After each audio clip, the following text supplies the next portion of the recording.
So, you come to a point where things make sense and it fit, and then you have to either accept that or not.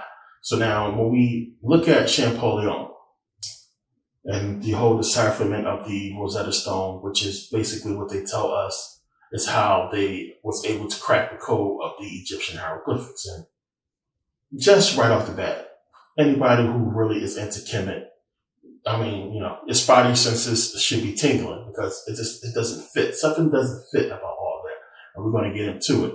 But you can be skeptical about the translation and everything that the Europeans have to say about the decipherment of the Egyptian hieroglyphics. But then you have to still really ask yourself and look at the African scholars and Black scholars who have also followed Metu Neter and have studied Metu Neter and has said that it has been deciphered. You have to ask yourself, do you then trust them to have did their own research at some point to figure out what they are reading is true? Is the hieroglyphics deciphered? Do we know what it's talking about, what it's referring to, and what have you? So this is something you have to ask yourself and figure out, can you accept the Europeans' documents and what they're saying as far as the translation? And, can you accept the fact that, there have been African scholars who have did their own work and trust that they have done their own research and understand that the fact that they are following certain documents is because they have done their own research. So now when you start digging into this whole thing about the Rosetta Stone, you'll find out that the Rosetta Stone was found in the Nile Delta in a city called Rajid in Arabic, or Rossetti or Rosetta in French. It was found by one of Napoleon's soldiers. It was getting ready to be used in a rebuilding of Fort Julian, which was built and controlled by the Ottoman Empire until Napoleon came and took it over. So, it's a good thing they figured out it was something worth saving because it was getting ready to be used for scraps. But the Rosetta Stone basically, it contains the three texts. We know the top text, ancient Egyptian, the middle text is Demotic, the bottom is ancient Greek. I know you guys know this stuff already, but I want to get into it for people who don't know about the Rosetta Stone because there's a lot to it, a lot more to it, that I have to explain. But, it has these three sets of texts, and this is the issue. You have, as I said, you have the ancient Egyptian. It's not complete, by the way. The stone should be a lot bigger than what it is. It's broken, obviously. It's chipped in places. But the top text is ancient Egyptian, the middle is Demotic, and the bottom is ancient Greek. And, the whole part about deciphering it was first trying to understand that all three sets of texts say the exact same thing. Now, Champollion is given the credit for deciphering the Rosetta Stone, but there's a lot of people who worked on it before he came along and basically, finished the thing off. The Rosetta Stone is basically talking about Ptolemy IV is talking about Ptolemy V and how he should be celebrated for his work and stuff like that. This is what the stone is talking about. Now, the whole issue is, of course, as I said, is trying to figure out, was the Greek talking about the same thing as the Demotic and the ancient Egyptian? And once they figured out it's talking about the same thing, now the whole problem was deciphering it, like figuring out how to match up the words, the corresponding words from Greek, which they already knew, the ancient Greek, the Demotic, which they was having trouble with, and of course, the ancient Egyptian, which they claim they had no clue how to decipher it. So Champollion basically deciphered the name Ptolemy from the Demotic text, and he did so using the Egyptian cartouche. And he determined that the phonetic properties of the Demotic text corresponds with the Egyptian hieroglyphics. So Demotic text is basically like the common language in Kemet. It was like a common language, according to Herodotus, who basically gave it that name. So you have Demotic, and before Demotic, you had the hieratic hieroglyphics. And a hieratic is basically like the priestly text, the priestly writings. It was what they used when they had to write a whole lot.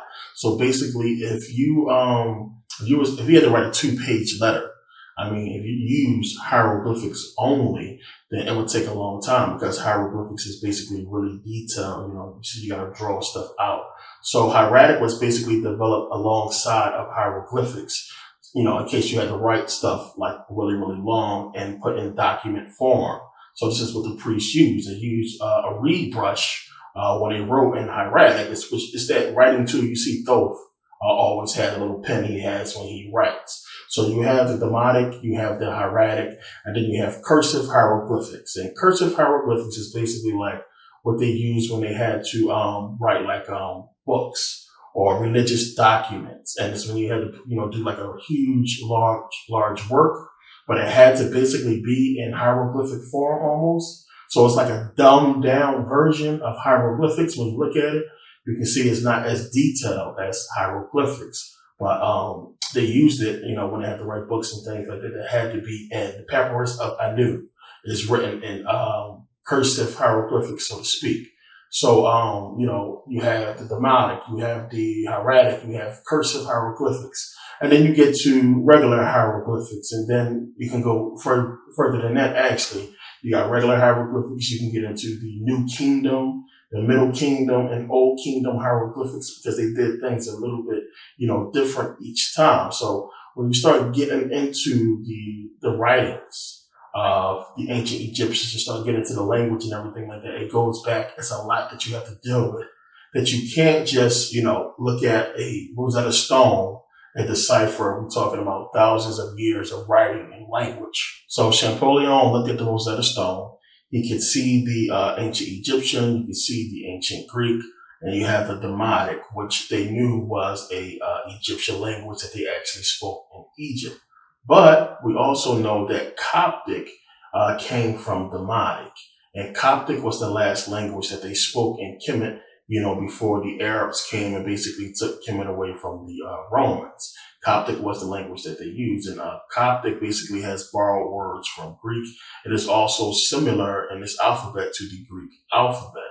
So, again, the thing is, we always talk about how they stole our language. Then, this goes back all the way to ancient Kemet, where we know for sure that one, Coptic is basically like a Christian language. Basically, it's made for Christianity, and they created it and forced it on the Egyptians to basically get rid of the Demotic language and to really instill Christianity in them. And we're going to see that a lot as we go through in this video, how Coptic was basically the language that came along and to try to basically hide Egyptian. Now, remember I said you have English was made for Christianity, Coptic as well, Arabic for the Quran, and Hebrew for Judaism, or what have you. These languages is created to cover up the true origins of the people and the religion itself. When you really get into it, it's there to cover it up. So understand, no matter what Champollion came up with, the problem is we are not going to know how the ancient Egyptian language actually sounds. How it sounds coming from them. So we can only speculate. We can only wonder, is it close? So no matter how much they worked on Rosetta Stone, no matter how much we talk about it now, we're not going to know 100% for sure. Is what we are pronouncing and believing is the Egyptian language actually the language? Did it actually sound this way? Are we pronouncing words correctly? And this is one of the dilemmas that we find, and that Champollion found when he was going through this whole decipherment. Champollion deciphered the name Ptolemy first. So he found two symbols in the name Ptolemy that matched the name of Thutmose and Ramses. So now we know that, again, we're not going to know exactly how the Egyptian names sound. We're not going to know that. But we do know that the Coptic comes from Demotic. So Coptic, they understand. So if he can basically find the word in Coptic that corresponds or fits with ancient Greek, which they also understand, and that's on the Rosetta Stone, then that will help them to decipher the rest of the Rosetta Stone. Now, again, understand they already believe that it all says the same thing anyway. It's just written in different languages. But there's an opportunity now, since you have all this stuff in different languages, to basically break down exactly what the Egyptian hieroglyphics is saying. So if they can find in Coptic something that matches in ancient Greek, and then they will get the decipherment for the demonic and basically get the decipherment for the ancient Egyptian using these two symbols that he found in the name of Ptolemy, Thutmose, and Ramses. So let me explain a little bit more.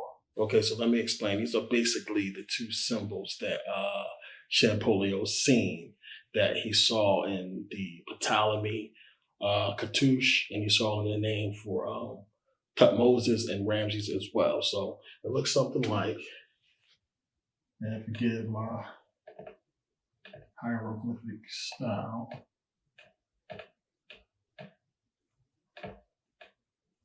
what you have.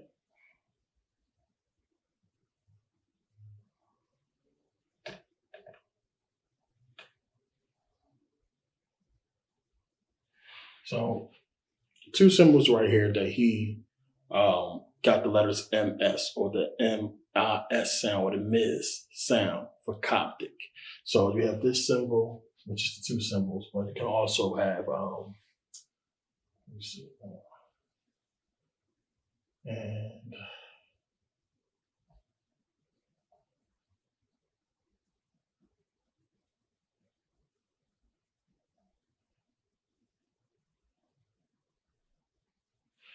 if you can see that.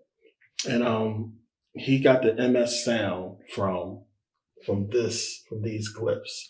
So we know in Coptic, he looked and seen that MS basically translate in Coptic as to give birth. This is why we put MS in front of the woman's name, or MIS in front of the woman's name. And you get MS or MIS or MIS in Coptic. So we have MS or MIS means to give birth. And we have the word in English, demise, which basically means, death. So he saw this in the Thutmose and Ramses, the demise or the mess or that sound. And he basically figured out that it's in Coptic.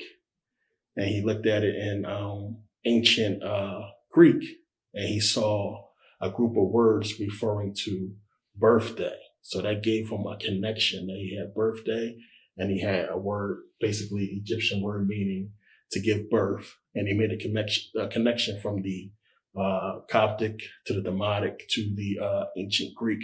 And it helped him basically decipher the stone. Now, obviously, this wasn't the same for all of the hieroglyphics, but it helped him to decipher what Coptic couldn't. So now you also got to remember that a lot of people wrote about ancient Egypt. This is one of the reasons why we know, of course, a lot of the things to be true. Why I always rag on the Hebrews, because, so many people wrote about ancient Kemet. And you have, the same with almost every single civilization. People wrote about these civilizations because they went there, they explored. And when you go to a different civilization, you already know if you travel, when you go to like Aruba or Mexico, you know that this is totally different from where you come from. And it's something to talk about, and we post pictures today. So back then, of course, they wrote about and they talked about the different civilizations that they visited. So Kemet, of course, was written about a lot. And they already knew about some of the names of the pharaohs. They already knew about some of the customs and things like that. People like Herodotus, of course, they had access to those writings, Champollion and them, when they was doing this decipherment. So they had access to some stelas and some writings, and people already had like this basic understanding of some of the let's just say, the myths or what have you of ancient Kemet. So it helped him in his decipherment. Now, some of the stuff he used some of the stellars and some of the stuff that people provided, but a lot of things he just basically took back to Coptic since Coptic was working. So let me basically explain what he's seen. And you basically have, let's see, forget my cartoon strong, but you'll have this. And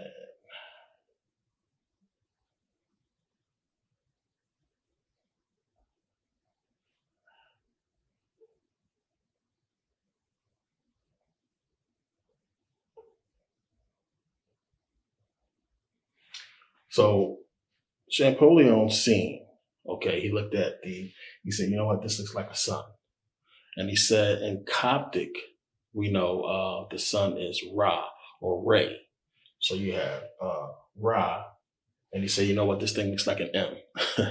And you have Ra, Messes, which is Ramses. So Ra, Ramses, where they got, or Rametsu, is where they got it. And the thing is, when you see this, what you'll find out later is a lot of it is like abbreviation for the Greeks or the Romans. So sometimes when they did hieroglyphics, they didn't want to write the entire name because we know Ramses' real name is like way longer than that. You need like 2 cartouches to get his name. So this is what they did. So another thing.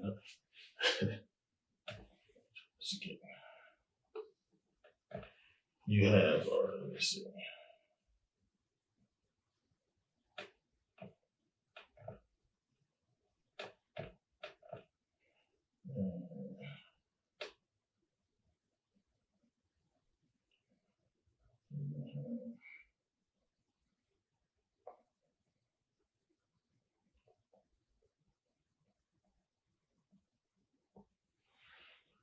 Okay, so another thing that Champollion seen, he remembered, as I said, they had writings from Herodotus and Diodorus or what have you to help them out in their decipherment.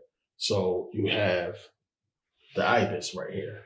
He's seen the ibis, and he said, you know what, I remember Herodotus said that Thoth basically gave them the writing system, and he was represented by an ibis. So when he seen the ibis, he had Thoth. And then you had Moses, MS, MES, or MOS. So when he seen this glyph, he put together Thoth, Moses. And that's how you got the Thutmoses name. Again, the whole thing is, you could say it's not the same translation or it's incorrect, but when you put it together, it actually fits with who they are talking about, which is Thutmoses. So it's a lot of different ways. When he went back and just simply used the Coptic, it was fitting with a lot of the things he was trying to decipher. So a lot of the cartouches and with a lot of the hieroglyphics, he just simply took it back to Coptic or took it back to things that made sense. And this is like really clear, easy. You got Thoth, Moses. And when you look at the hieroglyph for Thoth, sometimes you see it going sideways and it looks basically just like that. So it's just some of the things that he used. Now, again, obviously you can't do this with every single symbol, but it will help you to isolate some of the sounds, but it won't help you to basically decipher an entire wall of hieroglyphics. So that basically gives you like a little insight into what Champollion is talking about, and that it can't all possibly be true. You can't decipher all of those Egyptian texts using these methods or just simply going back to Coptic. There has to be another way that you use, another thing that you use to help you decipher all of these Egyptian hieroglyphics. I mean, even going back to the hieratic and cursive hieroglyphics into the New Kingdom, Middle Kingdom, Old Kingdom, where they use different styles. And then you have to still differentiate from when the Romans was writing hieroglyphics and when the Greeks was writing hieroglyphics, in which case we see that if they didn't want to put Ramses' whole name up there, you see how they did it with the sun and, the way I showed you. And in these cases, a lot of times, what we call like abbreviations, a lot of the times the abbreviations was done by the Greeks and the Romans. And it just took people a long time to figure out that this was the Romans and Greeks writing in hieroglyphics and that they just abbreviated. So, with Champollion, you can't really go by everything he's talking about. What he really did was basically, kick in the door and leave it open for a lot of people to come in and correct some of his mistakes and basically help to really decipher the hieroglyphics. The problem is a lot of these people who came along later and was doing work, they are not recognized, they are not talked about. And then you have a lot of people like myself and many other scholars who basically did their own research because, listen, man, I'm going to tell you, if you get into this stuff, if you're really into it, and you're really into hieroglyphics and deciphering it and looking into the language, when you look at the excuse they give us from Champollion, it don't fit. It's just that simple. It's like, the stuff makes sense. The hieroglyphics, you see, well, wait a minute, what y'all saying fits. I mean, we can basically read this stuff, but the way they're telling us how they did it, it don't work. It don't fit. So they're leaving something out. And this is causing a huge problem for people who are now starting to come into this knowledge and starting to do the research. And it will lead you to believe or not believe in Champollion, but it will lead you to basically question the whole process of reading, writing, and understanding hieroglyphics. So now here's the thing that we are forgetting about. A lot of people forget that. Remember, we know that the Greeks lived in Kemet. We know that they worked with the Egyptians. We know that they lived with the Egyptians. And we have to remember that, one, the Egyptians did not adopt any outside customs. And Herodotus attests to that fact, that the Egyptians wouldn't learn any other languages or anything like that. So we can assume that the Greeks also knew Demotic, and this is how they communicated with the Egyptians. They had to communicate some way, somehow, unless there was another language spoken that we don't know about, or Demotic is just a lower form spoken only by just the commoners in Kemet. That could be possible as well, but we have to assume that the Greeks had to know this language, and this was the way they was communicating. Now, again, Herodotus is the one who gave it the name Demotic. The Egyptians actually called the language Shichat, which basically means writing for documents. So again, we're not going to know exactly how the language sounded, but it doesn't mean that the Egyptian hieroglyphics or the Metu Neter was not deciphered. The simple fact that the Egyptians had a name for it gives us a clue that, this is either a lower form of writing or a lower form of communication developed probably just to communicate, to do business or what have you. And there was another language that was spoken. But again, it doesn't mean that the hieroglyphics wasn't figured out or that they didn't correspond, the Demotic, to fit with the actual hieroglyphics in order for it to be translated or deciphered. And this is something we're going to get into as we go along. So now, as I said in the beginning, I can understand why people are skeptical about the translation of the Metu Neter. As I said, when I first started studying this stuff, when I got into it, when I looked into the explanation for the decipherment of the Rosetta Stone and the Egyptian hieroglyphics, and I read about the whole story with Champollion, what I'm giving you right now, I said to myself, you know what, this is some bullshit. It's bullshit. Because it just didn't fit. It didn't seem right, especially when you start getting into the Coptic part. Because Coptic would not decipher the entire Egyptian hieroglyphics as I'm explaining here. And they're not really going to give you too much more information into what else Champollion used. So, of course, it's really suspect. It's skeptical. And we know that, these people are. This is what they are doing. This is why a lot of people in the Kemetic community don't want to really deal with European writings and stuff like that, because we know they lie and they damn sure not going to tell us the truth about something, especially if that truth is going to reveal African people to look smarter than what they have portrayed us. And this is basically the case in this whole thing with Champollion, as we're going to get into. But when you look at history, you still have to say to yourself, when you look at the history between the Greeks and the Egyptians, you have to say to yourself, of course, the Metu Neter was deciphered. Of course, the Greeks can read it, because, they would not have turned on the Egyptians. They wouldn't have set them up and turned on them if they couldn't read the glyphs. It don't make no sense. We know, again, Thales, we know Pythagoras, Plato, We know they studied in Kemet. I mean, look at all of the things that the Greeks and Romans was able to build, after conquest of Kemet. I mean, all of the structures, we know before Kemet fell, they didn't have none of these cities and everything like that. They didn't have the kind of architecture that they are known for when Egypt was in its heyday. We didn't see this kind of stuff until conquest. So, of course, Thales, Herodotus, Pythagoras, all these people who talk about, Greek and talk about Kemet, we know they went there, they studied. The knowledge and mathematics that they have is unbelievable. And they give openly the credit to Kemet and going there to study.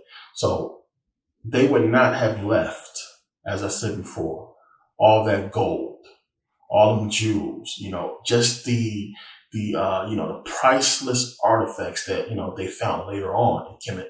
They wouldn't have left all that stuff there if they didn't leave for something far more valuable that would basically have them set, forever. And, they left with the knowledge and information that they used to build the empire that we still see in power today. So they had to, of course, decipher all this stuff and understand Rosetta Stone. I mean, understand the language and everything like that. They had to. So we know what happened. After they got the information, after they basically didn't need Kemet no more, they decreed that, the temples was devil worship and it was demon worship. Anybody who go in there and start studying any of the Kemetic writings or what have you, it was considered to be demonic text or the demonic text or devil worship. And, the Pope closed the temples down and basically they left Kemet to be buried, in the sand.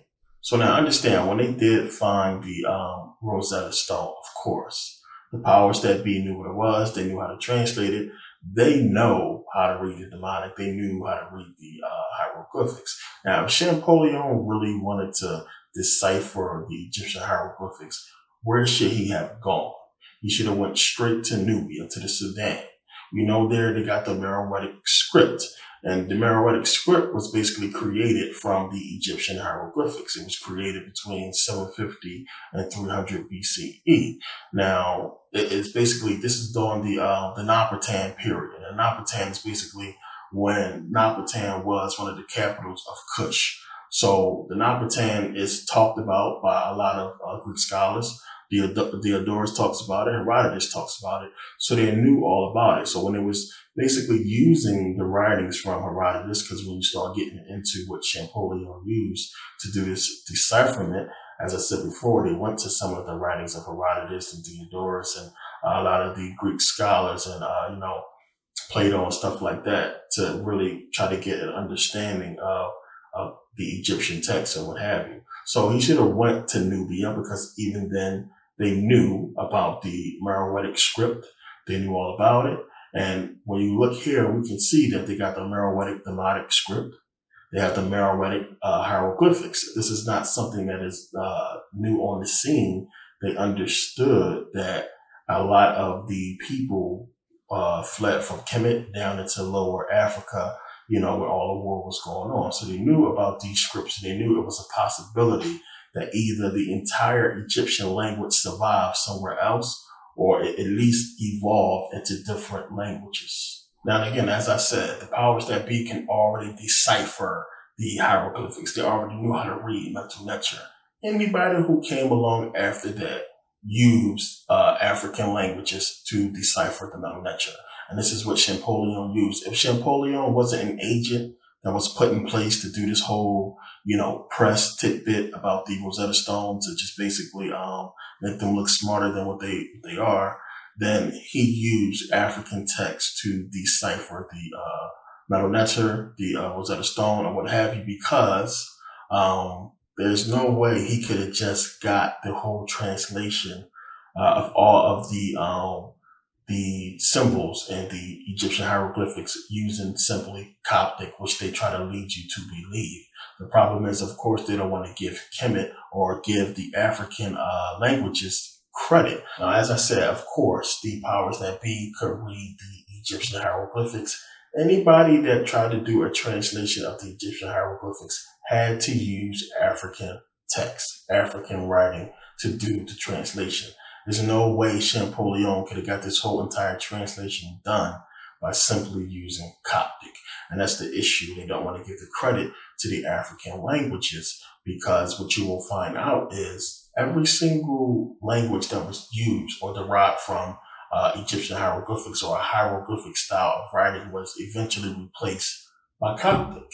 And this is why you see with the same thing with the Meroitic script that was replaced by Coptic. And this is why what we see with Demotic, you have Coptic, and why you can use Coptic to basically go back and decipher Demotic, because they took a little piece of every language that they changed and kind of sort of put it into that group or that civilization style of Coptic.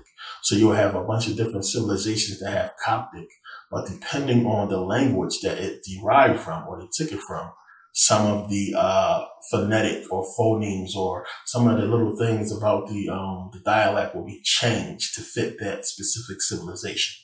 And this is what we find. So it's a lot of civilizations in Africa that basically had hieroglyphic styles of writing. So we look at Liberia, Cameroon, Nigeria, so many other places, Somalia as well, that basically had a hieroglyphic style of writing. And we see that most of these was basically changed or, taken over and replaced with Coptic.